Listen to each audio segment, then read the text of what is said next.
Hello everyone, welcome to our channel. నేను మీ Anusha. Cancer అనే పేరు వినంగానే భయపడిపోతూ ఉంటాము. ఒకప్పుడు హై సోషియో ఎకనామిక్ ఉమెన్లో కనిపించే బ్రెస్ట్ క్యాన్సర్, ఒకప్పుడు వెస్ట్ కంట్రీస్కే పరిమితమయ్యే ఈ బ్రెస్ట్ క్యాన్సర్ ఇప్పుడు ప్రతి 28 మహిళల్లో ఒకరికి కామన్గా వస్తుంది. మరి దీనికి కారణాలు ఏంటి? మరి సర్వైకల్ క్యాన్సర్ ఎంతమందిలో మనకు కనిపిస్తుంది? మోస్ట్ కామన్ క్యాన్సర్స్ ఏంటి? మనం ఎలా స్క్రీనింగ్ చేయొచ్చు? దీని ట్రీట్మెంట్ విధానాలు ఏమున్నాయో తెలుసుకునే ప్రయత్నం చేద్దాం. సో మన తెలంగాణలోనే ఫస్ట్ లేడీ సర్జికల్ ఆంకాలజిస్ట్గా గీతా నాగశ్రీ గారు పేరు పొందారు. సో మేడంతో మాట్లాడి ఈ స్క్రీనింగ్స్ ఏంటి, ఎలా కంట్రోల్ చేయొచ్చో తెలుసుకునే ప్రయత్నం చేద్దాం. మేడం నమస్తే. నమస్కారం అమ్మా. So happy to see you again madam, చాలా రోజుల తర్వాత. చెప్పండి మేడం, నేను అన్నట్టు ప్రతి 28 మహిళల్లో ఒకరికి బ్రెస్ట్ క్యాన్సర్ అనేది కామన్ అయిపోయింది. దీన్ని ఎలా ట్రీట్ చేస్తున్నారు? ఇప్పుడు కొత్త టెక్నాలజీస్ ఏమైనా వచ్చాయా? కొత్త మెడిసిన్స్ ఏమైనా కనుక్కున్నారా? మీరు అన్నట్టు మహిళల్లో అత్యధిక శాతంగా వచ్చే క్యాన్సర్ బ్రెస్ట్ క్యాన్సర్ అమ్మా, రొమ్ము క్యాన్సర్. ఒకప్పుడు సర్వైకల్ క్యాన్సర్, గర్భసంచి ముఖద్వారానికి సంబంధించిన క్యాన్సర్ అత్యధిక శాతంలో ఉండేది. ఇప్పుడు రొమ్ము క్యాన్సర్ మన గణాంకాలు, మన నగరంలో తీసుకోండి, మన రాష్ట్రంలో తీసుకోండి, మన దేశంలో తీసుకోండి, ప్రపంచ వ్యాప్తంగా తీసుకున్నా కూడా మహిళల్లో అత్యధిక శాతంగా వచ్చే క్యాన్సర్ బ్రెస్ట్ క్యాన్సర్, రొమ్ము క్యాన్సర్. మీరు అన్నట్టు ప్రతి 28 మంది స్త్రీలో ఒకరికి వస్తుందని గణాంకాలు ఉన్నాయి.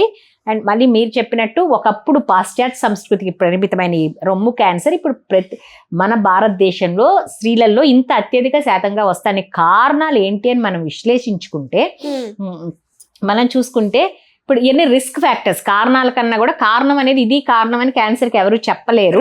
బట్ మనం ఈ రిస్క్ ఫ్యాక్టర్స్ ని విశ్లేషించుకుంటే ఏంటంటే, ఇప్పుడు మనం ఒక ముందు జనరేషన్కి, ఇప్పుడు మా జనరేషన్, అంత ముందు జనరేషన్కి ఇప్పుడు పిల్లలకి చూసుకుంటే అన్ని రాను ఏజ్ ఆఫ్ మెనార్కీ తగ్గింది. ముందు 13, 14 అయితే ఇప్పుడు 9, 10, 11. ఏజ్ ఆఫ్ మెనోపాస్ కూడా పెరిగింది. అంతకుముందు 45, 48 మెన్సెస్ వస్తే ఇప్పుడు 51, 52, 53 కూడా మెన్సెస్ ఆగిపోవట్లేదు, మెనోపాస్ రావట్లేదు. పిల్లల సంతాన సంఖ్య తగ్గింది అనమాట. అంతకుముందు 4, 5, 10 మంది ఉన్నారు, ఇప్పుడు 1, 2 అసలు ఉండకుండా ఇలా అనమాట. చూస్తున్నాం. అండ్ అదే కాకుండా మనం తినే ఆహారము, పీల్చే గాలి, త్రాగే నీరు అన్నీ కలుషితం అవటము. అండ్ మనం ఆహారం అనుకోండి, ఇప్పుడు నాన్ వెజిటేరియను ఫుడ్ కానీ, ఇప్పుడు పాలు కూడా ఆర్టిఫిషియల్గా ఎక్స్ట్రా ఇస్తే తప్ప పాలు రావట్లేదు, ఆర్టిఫిషియల్ ఇంజెక్షన్ ఇచ్చి ఎక్స్ట్రాక్ట్ చేసేయి. ఇప్పుడు అన్ని ఇట్లా increase years of hormone exposure పెరిగిందనమాట. ఇంకా దానికి తోడు ఊబకాయము, అధిక బరువు, ఇవన్నీ కూడా రిస్క్ ఫ్యాక్టర్స్ బ్రెస్ట్ క్యాన్సర్కి. ఇంకొకటి నేను చెప్పదలుచుకుంది ఏంటంటే స్ట్రెస్ ఒకటమ్మా. స్ట్రెస్ కూడా మనకు తెలియదు, కానీ తెలియకుండా అది one of the main risk factor లేడీస్లో. ఎందుకంటే ఒకప్పుడు మహిళలు ఇంటికే పరిమితం అయి ఉండేవాళ్ళు, అంత స్ట్రెస్ ఉండేది కాదు. ఇప్పుడు మహిళలు కూడా బ్రెడ్ విన్నర్స్, బయటికి వెళ్తున్నారు, అన్ని అంటే పురుషులతో సమానంగా పనిచేస్తున్నారు, అండ్ ఇల్లు సమర్థవంతంగా నిర్వహిస్తున్నారు, అన్ని వేరే యాక్టివిటీస్ లో ఉంటున్నారు. ఇవన్నీ మల్టీ టాస్కింగ్, అంటే పరిమితమైన టైంలో ఇంత మల్టీ టాస్కింగ్ చేయాలి అంటే డెఫినెట్ గా స్ట్రెస్ అనేది ఉంటుంది. అందుకని మహిళలు డెఫినెట్ గా స్ట్రెస్ రిలీవింగ్, ఏదైతే స్ట్రెస్ రిలీఫ్ ఉంటుందో దాని యాక్టివిటీస్ కూడా చేయాలి, స్ట్రెస్ కి పడకుండా. సో ఈ స్ట్రెస్ కూడా ఒక కారణం అమ్మా. ఇవన్నీ రిస్క్ ఫ్యాక్టర్. అదే మేడం, నేను కూడా కారణాల గురించి మనం మాట్లాడాలనుకోవట్లేదు, ఎందుకంటే జనాలకు కూడా అవేర్నెస్ వచ్చేసింది.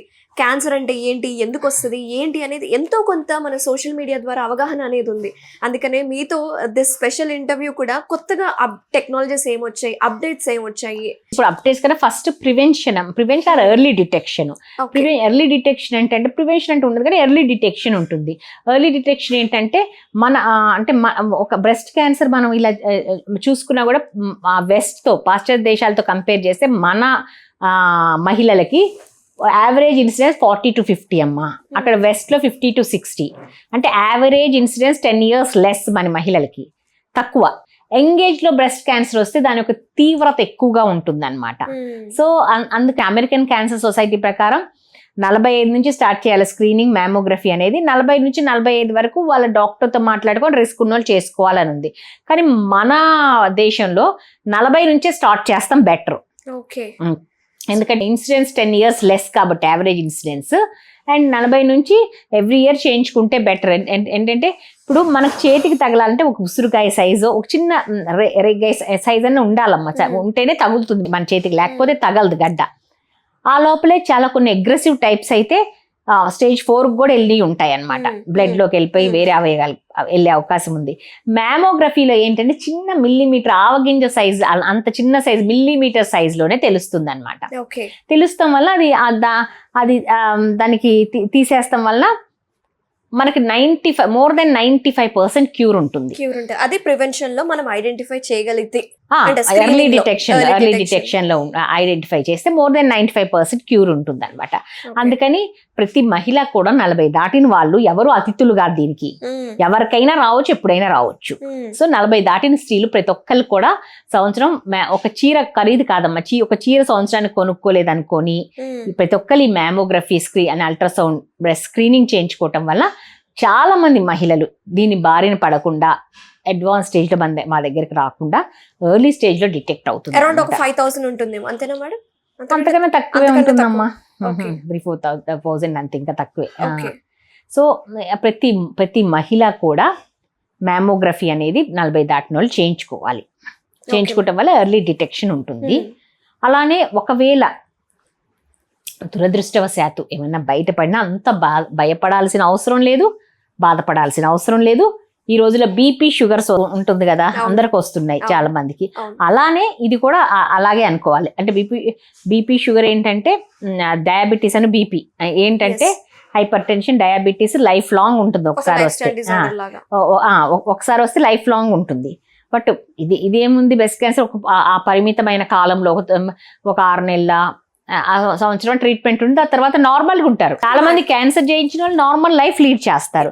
అండ్ ఇప్పుడు మంచి మెథడ్స్ కూడా వచ్చినాయి. ఇప్పుడు బ్రెస్ట్ క్యాన్సర్ వస్తే బ్రెస్ట్ తొలగించాల్సిన అవసరం లేదమ్మా, ఎందుకంటే దాని వలన ఏమీ మళ్ళీ తిరగబెడతాం కానీ ఏమీ తేడా ఉండదు అనమాట. సో బ్రెస్ట్ తొలగించాల్సిన అవసరమే లేదు, ఆ గడ్డ వరకు తీస్తే సరిపోతుంది. దాంతోపాటు చంకలో ఉన్న గ్రంథులు కూడా మొత్తం తొలగించక్కర్లేదు. డై ఇచ్చి సెంటినల్ నోడ్ అంటాం, ఎఫెక్టెడ్ తొలగించి ఐ చూసుకొని ఐ పాజిటివ్ ఉంటే మొత్తం తొలగించవచ్చు. సో సర్జరీ ఒకప్పుడు ఏంటంటే సర్జరీ అంటే మొత్తం బ్రెస్ట్ తొలగించి దాని మీద కండరాలు, ఛాతి మీద కండరాలన్నీ తొలగించి ఇంత బోధ చెయ్యి చాలా ఇదిగా ఉండేదన్నమాట. ఇప్పుడు అసలు చేసినట్టే ఉండదన్నమాట. ఈ కాంట్రలేటరల్ ఆపోజిట్ బ్రెస్ట్ ఎట్టుంటుంది, ఈ బ్రెస్ట్ కూడా అలానే ఉంటుంది. చిన్న ఇన్సిషన్ ఇచ్చి మొత్తం తీస్తాం అనమాట. అండ్ అదే కాకుండా ఇంకా కీమోథెరపీ కూడా, దానికి మంచి కీమోథెరపీ అంటే భయపడతారు సాధారణంగా, అలా భయపడాల్సిన అవసరం లేదమ్మా. ప్రతిదీ ఆ కీమోథెరపీ అంటే ఒక మెడిసిన్, యాంటీబయాటిక్స్ లో ఒక మెడిసిన్ అనమాట. వైల్లో మెడిసిన్ సెలైన్ లో కలిపిస్తారు, అదే కీమోథెరపీ, వేరే ఏం లేదు. జుట్టు ఊడిపోతుంది అంటే కొన్ని కీమోథెరపీ డ్రగ్స్ వల్ల జుట్టు ఊడిపోతుంది. బట్ జుట్టు ఊడిపోతే మళ్ళీ మంచిగా వస్తుందమ్మా, ఒత్తుగా వస్తుంది. ఇప్పుడు గుండు చేయించుకుంటే ఎట్లా వస్తుందో అట్లా ఒత్తుగా వస్తుంది. జుట్టు ఊడిపోవటం ప్రాబ్లం, మళ్ళీ వస్తుంది జుట్టు. అండ్ తాత్కాలికమే ఇదంతా. ఈ వాట్ ఎవర్ సిమ్టమ్స్ ఉన్నాయి తాత్కాలికం, తర్వాత మంచిగా ఉంటారు. అండ్ ఏమైనా సైడ్ ఎఫెక్ట్స్ కూడా మంచి మెడిసిన్స్ వచ్చినాయి. అలానే టార్గెటెడ్ థెరపీ వచ్చింది, ఇమ్యూనోథెరపీ వచ్చింది అనమాట. చాలా అడ్వాన్స్మెంట్స్ ఉన్నాయి. అండ్ రేడియోథెరపీ కూడా ఏ పార్ట్కి ఇస్తామో ఆ పార్ట్కి ఉంటాయి రేసు, మిగతా అవయవాలు పక్కన అవయవాలు తక్కువ ఎఫెక్ట్ అయ్యేటట్టు ప్రిసిషన్ థెరపీ అంటారు. రేడియోథెరపీ కూడా మంచి పద్ధతులు, మంచి మెషిన్స్ వచ్చినాయి అనమాట. మంచి ప్లానింగ్, మంచి మెషిన్స్ వచ్చినాయి. సో ఇవన్నీ ట్రీట్మెంట్ విషయంలో చాలా బాగుంది. అత్యధికమైన ట్రీట్మెంట్ ఉంది, టెక్నాలజీ వచ్చింది. బట్ ఏదున్నా ఎన్నున్నా కానీ key to success in cancer is early diagnosis అమ్మా. ఓన్లీ వన్ వర్డ్ లో డిఫైన్ చేసేసారు. Key to success in cancer is early diagnosis. ఎర్లీగా డయాగ్నోస్ చేస్తే more than 95% సర్వైవల్ ఉంటుంది. మనకి ఎన్ని అత్యాధునికమైన మెడిసిన్స్ ఉన్నా, టెక్నాలజీస్ ఉన్నా, లేట్ డయాగ్నోసిస్ వస్తే అక్కడే ఎంత ఎంత ఎంత మార్పు వచ్చినా, ఎంత రీసెర్చ్ వచ్చినా, ఎంత అంటే టెక్నాలజీ ఎన్ని మంచి మెడిసిన్స్ వచ్చినా కానీ సక్సెస్ ఎర్లీ డిటెక్షన్ చేస్తే more than 95% 100% క్యూర్ ఉంటుంది. ఒక నిమిషం మేడం, ఇప్పుడు మీరు చెప్పారు కదా అసలు భయపడాల్సిన అవసరం లేదు, ఇది ఒక జస్ట్ ఒక లైఫ్ స్టైల్ డిజార్డర్, డిసీజ్ లాగా అనుకోవచ్చు, డయాబెటీస్ కావచ్చు, షుగర్ కావచ్చు అనుకుంటున్నాను. ఇప్పుడు క్యాన్సర్ కూడా అదొక concept, like any other chronic disease లాగా, డయాబెటీస్, హైపర్ టెన్షన్ లాగా ట్రీట్ చేయాలి అని. అంటే ఏమన్నా అది ట్రీట్మెంట్ తీసుకోవటం ఒకవేళ కొంతమంది ఓవేరియన్ క్యాన్సర్ రికరెన్స్లో వస్తాయి, రికరెన్స్లో ఆ టైం అప్పుడు కీమో తీసుకోవటం మళ్ళీ కొంతసేపు ఉంటాం అనమాట. అట్లా లైఫ్ స్టైల్ అంటే క్వాలిటీ ఆఫ్ లైఫ్ ఒకటి మెయింటైన్ చేయాలి. ఇందాక మీరు అన్నారు కదా మేడం, డయాబెటీస్ కావచ్చు, బీపీ కావచ్చు, ఎలా మనం కామన్ గా చూసుకొని రొటీన్ గా మనం ఇన్వెస్టిగేషన్స్ చేసుకుంటూ టాబ్లెట్స్ వాడుతున్నాము, క్యాన్సర్ ని కూడా అదే విధంగా ఒక క్రానిక్ కండిషన్ లాగే చూడాలంటున్నారు. బట్ ఊర్లలో ఉన్న వాళ్ళు, గ్రామీణ ప్రాంతాల్లో ఉన్న వాళ్ళకి దీని గురించి అంత అవగాహన లేదు. అమ్మో క్యాన్సర్ అనగానే లక్షలతో కూడుకున్న పని, డబ్బు చాలా ఖర్చు అయిపోతుంది, మేము ఎలా దీనికి అఫోర్డ్ చేయగలుగుతాము అన్న మాటకి, అంటే ఎవరైతే ఊళ్ళలో చూసే వాళ్ళు ఈ వీడియో కావచ్చు రీచ్ అయింది అనుకోండి, అప్పుడు మీ సమాధానం ఏంటి? ఈ ప్రస్తుతం మన భారతదేశంలో ట్రీట్మెంట్ అనేది విషయమే కాదు, ప్రతి ఒక్క పౌరుడికి కూడా ట్రీట్మెంట్ అనేది బిలో పవర్టీ లైన్ వాళ్ళకి ఆరోగ్యశ్రీ, ఆయుష్మాన్ భారత్ ద్వారా మెరుగైన వైద్యము గవర్నమెంట్ అందిస్తుందమ్మా. ఎవరికి ట్రీట్మెంట్ డినై చేస్తాం, ఒకప్పుడులాగా క్యాన్సర్ వస్తే ఎలా ట్రీట్ చేసుకోవాలనే విషయమే లేదు. ఇప్పుడు అన్ని క్యాన్సర్స్ ఆరోగ్యశ్రీలో కవర్ అవుతున్నాయి. మంచి మెరుగైన ట్రీట్మెంట్, అదే రేడియేషన్ కానీ, కీమోథెరపీ కానీ, సర్జరీస్ కానీ ఆరోగ్యశ్రీలో అవుతున్నాయి. గవర్నమెంట్ హాస్పిటల్స్లో ఫ్రీగా అవుతున్నాయి, ఆరోగ్యశ్రీ ద్వారా అవుతున్నాయి అన్నమాట.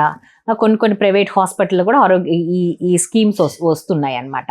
సో ట్రీట్మెంట్ అనేది విషయం కాదు, ఎర్లీ డయాగ్నోసిసే లేట్ అవుతుంది, అదే ప్రాబ్లం అవుతుంది. లేట్ డయాగ్నోసిస్ వల్ల, లేట్గా వస్తాం వల్ల ప్రాబ్లం అవుతుంది, కానీ ట్రీట్మెంట్ లేక కానీ ట్రీట్మెంట్ డిలే అవుతాం వల్ల కాదు.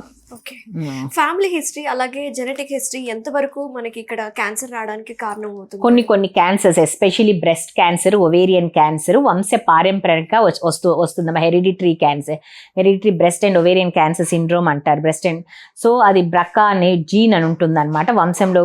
అది ఆ జీన్ ట్రాన్స్మిట్ అవుతుంది మన పేరెంట్స్ నుంచి వాళ్ళ ఇప్పుడు గ్రాండ్ మదర్ సిస్టర్స్కి, అమ్మలకి, పెద్దమ్మలకి, పిన్నులకి, మేనత్తలకి, నాయనమ్మలకి అట్లా ఉందనుకోండి. ఫ్యామిలీలో ఇద్దరు కానీ ఇంకా ఎక్కువ మందికి కానీ same breast or ovarian cancer ఉన్నప్పుడు మనం అప్రమత్తంగా ఉండాలి. మనకు కూడా వచ్చే ఛాన్స్, రిస్క్ అనేది ఉంటుంది. ఇప్పుడు ఏంటంటే చిన్న బ్లడ్ టెస్ట్ చేసి ఆ బ్రకా జీన్ ఉందా మన శరీరంలో లేదా అని కూడా తెలుసుకోవచ్చు.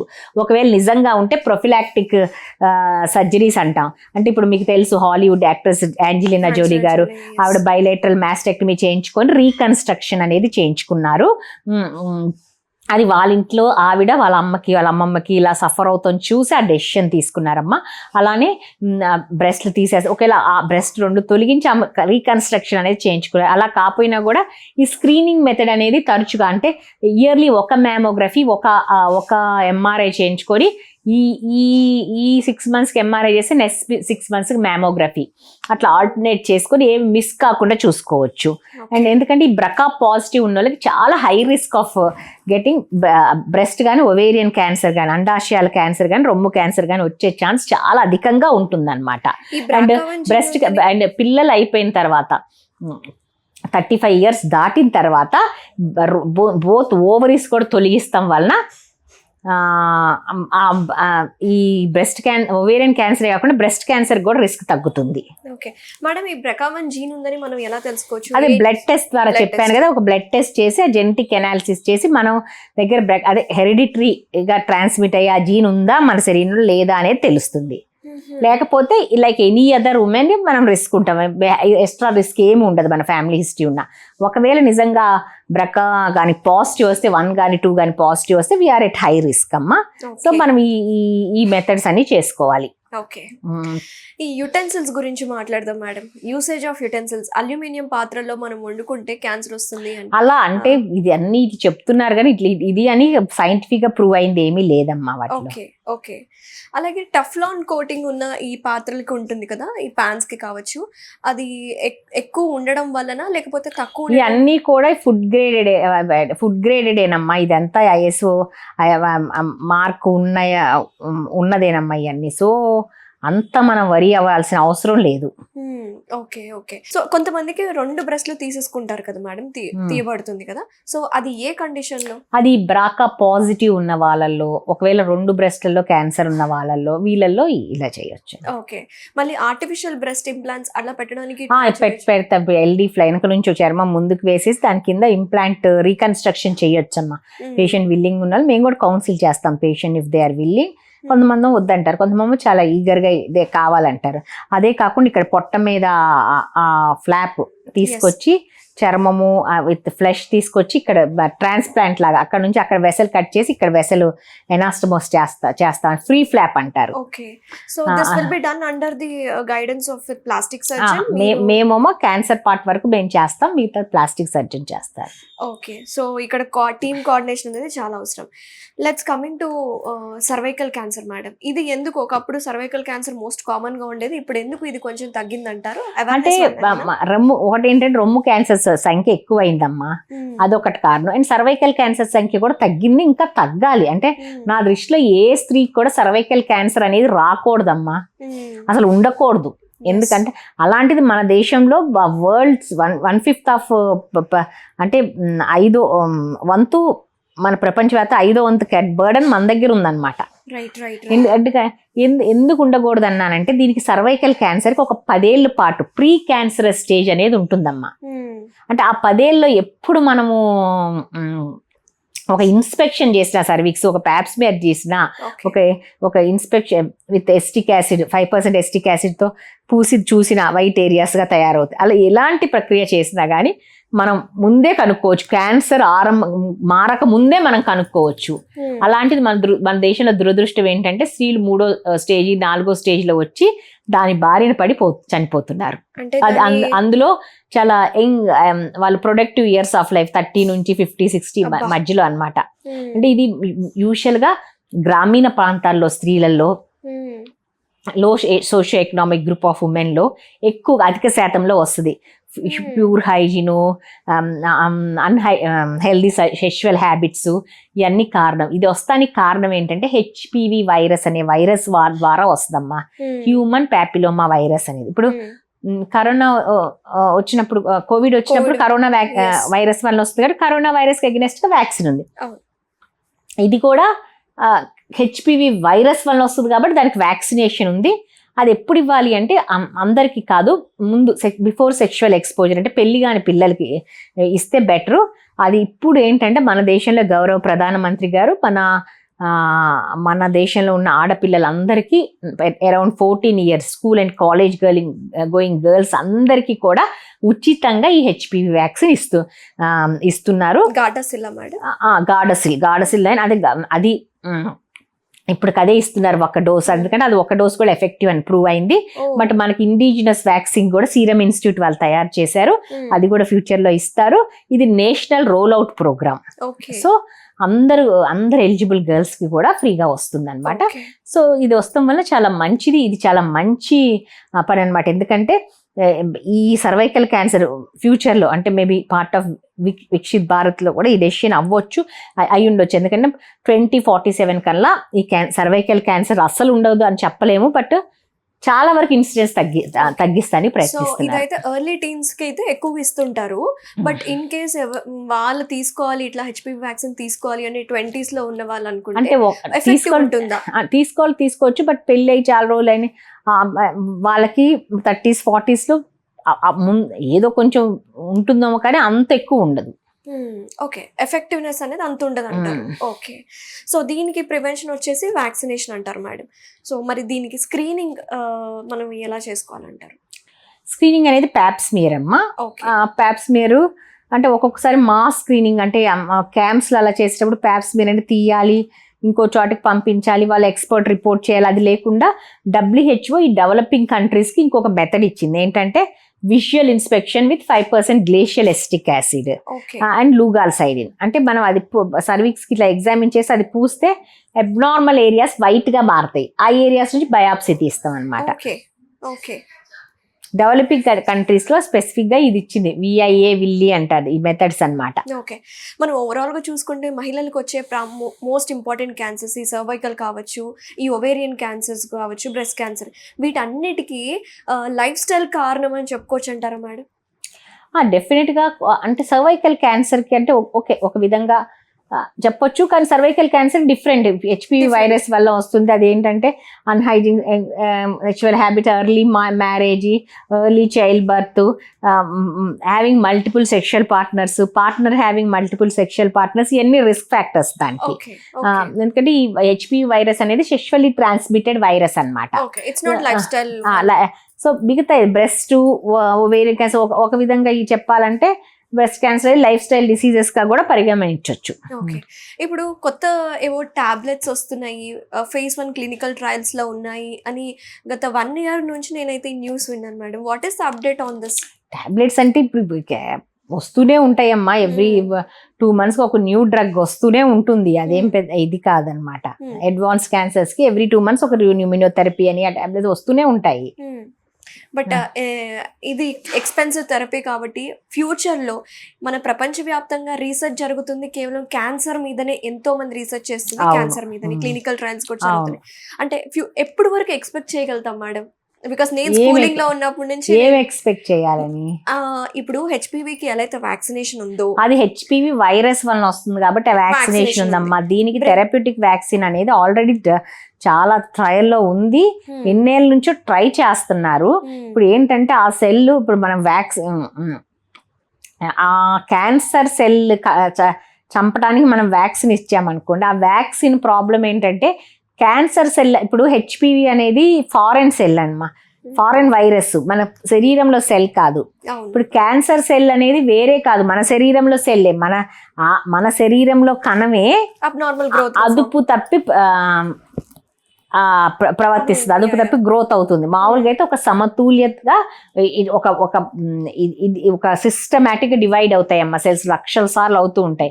ఎప్పుడైతే దాని మధ్యలో అంటే ఈ ముటేషన్స్ అక్యూములేట్ చేసి అది జెనెటిక్ చేంజెస్ ఉంటాయి, దానికి ఏదైనా కారణం అవ్వచ్చు, హెరిడిటరీ అవ్వచ్చు, ఎన్విరాన్మెంటల్ ట్రిగ్గర్స్ అవ్వచ్చు, పొల్యూషన్, పెస్టిసైడ్, స్మోకింగ్, ఇలాంటి ఏ ట్రిగ్గర్ అయినా అవ్వచ్చు. అప్పుడు ముటేషన్స్ అక్యూములేట్ అయితే ఆ సెల్లో డివిజన్ కంట్రోల్ తప్పుద్ది అనమాట. తప్పి దాని ఇష్టం వచ్చినట్టు అది డివైడ్ అయిపోతాయి అనమాట. అంటే అధికంగా డివైడ్ అయిపోయి అది ట్యూమర్ లాగా ఫామ్ అవుతుంది. ఆ ట్యూమర్లో బినైన్ అవ్వచ్చు, మ్యాలిగ్నెంట్ అవ్వచ్చు. బినైన్ అంటే అక్కడ పరిమితి అయితే బినైన్ అంటారు, మ్యాలిగ్నెంట్ అంటే దానికి వేరే చోటకి వెళ్ళే కెపాసిటీ ఉంటుంది అనమాట. ఓకే, మీరు ఎప్పుడు వాయిస్ రేజ్ చేస్తూ ఉంటారు, ఏదైనా క్యాన్సర్ రిలేటెడ్ ఏదైనా ఇష్యూస్ వచ్చినా సరే ముందుండి. మీరు చెప్పండి మేడం, ఓవరాల్గా ఇప్పుడు ప్రజలు తీసుకోవాల్సిన కేర్ ఏంటి? ఎస్పెషల్లీ మీరు యాజ్ అ సీనియర్ కన్సల్టెంట్ ఆంకాలజిస్ట్గా, యాజ్ అ విమెన్గా ప్రతి మహిళలకు మీరు చెప్పాల్సిన జాగ్రత్త ఏంటి? అంటే ప్రతి మహిళలు ఈ రోజుల్లో ప్రతి మహిళలు కూడా ఎవరికి వాళ్ళు స్పెషల్ అమ్మా. దే ఆర్ అంటే వాళ్ళ ఇల్లు సమర్థవంతంగా నిర్వహిస్తున్నారు, they are excelling in their career and work ప్లేస్లో వివిధ ఛాలెంజెస్ని ఎదుర్కొంటున్నారు. It is not easy. It is still a patriarchal society. It is not easy, but they are doing very successfully everything. And అలా కాకుండా ఎన్జిఓస్ చూసుకొని, social activities చూసుకోండి. మొన్న ఒక లిస్ట్ వస్తే మోస్ట్ ఆఫ్ ద ఎన్జిఓస్, బాగా సక్సెస్ఫుల్ ఎన్జిఓస్ అంటే మహిళలు రన్ చేసే ఎన్జిఓసే. అండ్ ప్రతి విషయంలో దే ఆర్ టేకింగ్ కేర్.